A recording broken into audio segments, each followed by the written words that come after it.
Back in April, Cindy Dobrez and Lynn Rutan, aka the Booklist Bookends, hosted David Macinnis Gill, author of Soul Enchilada. A misnamed iMovie folder, no doubt a devil's trick, fooled me into believing that I had lost all of my video footage of David. Woohoo! Well, here it is, the lost tapes of David Macinnis Gill on www.spicyreads.org. I'm Ed Spicer. Thanks for stopping by. Enjoy.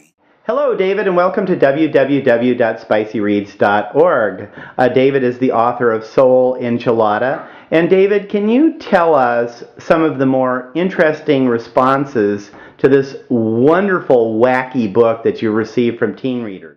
The kids who talk to me about the book really seem to get the idea, beyond it being a funny book, is that there's a human being under this who's faced a lot in her life and is really struggling not only with the supernatural but with the natural story. As an English teacher, I really like the idea of incorporating some of the things that I used to teach. And some of my favorite stories to teach were things called Faustian stories. They were stories about people who sold their soul to the devil. I've got to tell one of the funny stories from my teen group. When somebody was talking about a Bugs' boss, they say, he sounds like the devil. Yes, it's in the book. And one of the things I like is books that make me laugh and make me cry. I was telling Cindy earlier that for me there's a story in my head, and the process of writing is trying to get the story that's here down on a piece of Buck's paper. voice. It just made the whole book for me, and I love Faustian novels anyway, and when you do Faustian novels and a smart heroine and basketball, how can you go wrong? You can't. I started the story in 2005. I submitted it to our contest. It came in second. I forgot what one, didn't win. But the people who didn't like my story didn't like my main character. And I thought, well, you don't like my main character, I don't like you, no problem. So I entered it in another contest and it won, and people were really enthusiastic about this book. So I thought, all right, I'll turn it into a novel, because I've been trying to write a novel for 10 years that was successful. And this was actually my 7th novel. So it takes a long time to learn how to do this. It's incredibly hard. So I started working on it, finished it in 2006, got some friends to look at it in 2007, got an agent. That's like you see the movie stars, Entourage, their agents. My agent is just like that. He's made me $1 million.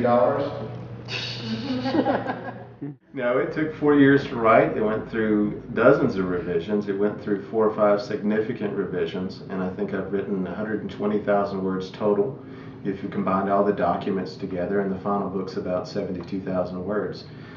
So you can see that it was not only a writing process, but it was a paring down process, and it was a filling in gaps.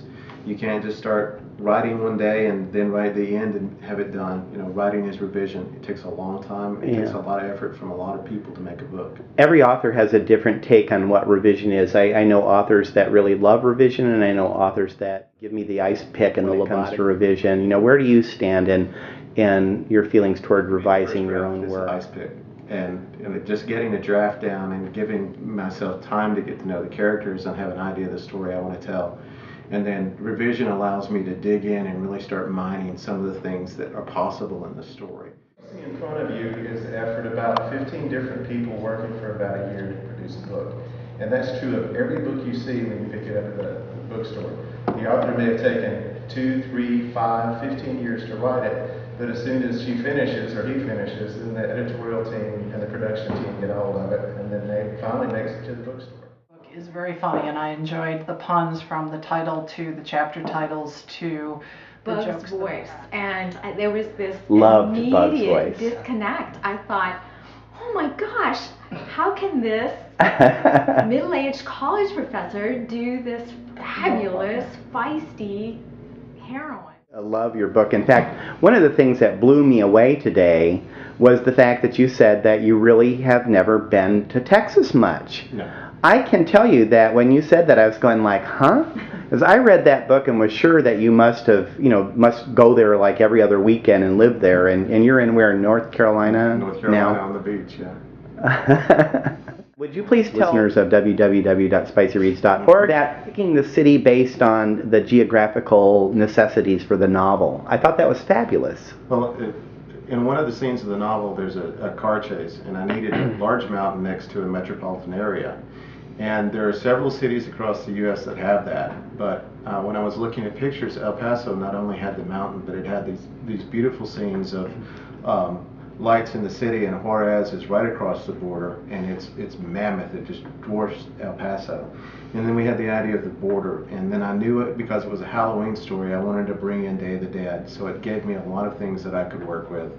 And also it was because Franklin Mountain is in the middle of the desert, but it can be snowing at night in Franklin Mountain and be 90 degrees in El Paso.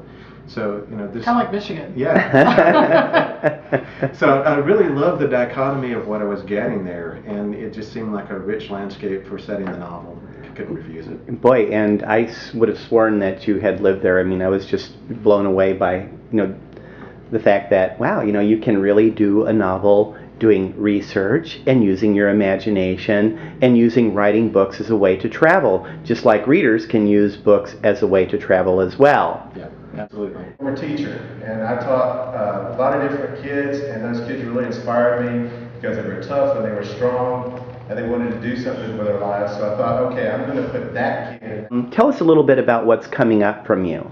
Right now I'm working on a completely different kind of novel. It's a science fiction novel set 400 years in the future on a terraformed Mars. And my main character is a 16-year-old soldier who's been asked by a group of miners on the South Pole of Mars to help defend them against invaders. Cool. So. Thanks for appearing on www.spicyreads.org. It's a pleasure. I've enjoyed Soul Enchilada, one of the funniest books I've read this year. Once again, that was David Macinnis Gill, author of Soul Enchilada. I'm Ed Spicer, and this is www.spicyreads.org. Thanks for stopping by. Wonderful blog with her blog partner, Lynn. Wave, Lynn. Bookend at Booklist. Do commercial real fast, Cindy? Two heads are better than one. And discussing children's and teen literature, www.bookends.booklistonline. Okay.